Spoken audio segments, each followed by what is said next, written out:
উড্ডয়নের প্রস্তুতিকালে আগুনের সতর্কবার্তা জারি করে বিমানে যাত্রীদের মধ্যে রীতিমতো আতঙ্ক ছড়িয়ে পড়ে। এরপরই আতঙ্কিত হয়ে বিমান থেকে লাফিয়ে পড়েন যাত্রীরা। এতে আহত হয়েছেন অন্তত 18 জন। স্পেনের পালমা ডি মallorca বিমানবন্দরে রায়ান এয়ার বোয়িং 737 বিমানে শনিবার এ ঘটনা ঘটে। বিমানটি ম্যানচেস্টারের উদ্দেশ্যে যাওয়ার প্রস্তুতি নিচ্ছিল।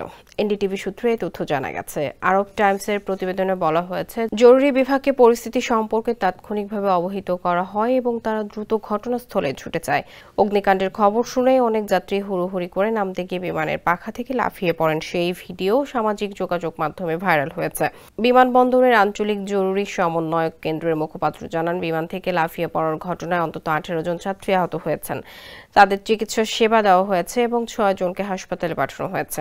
এক বিবৃতিতে বিমান সংস্থাটি জানিয়েছে, পালমা থেকে ম্যানচেস্টারগামী বিমানটি উড্ডয়নের সময় ভুলবশত আগুন লাগার সতর্কবার্তা দিয়ে ফেলে।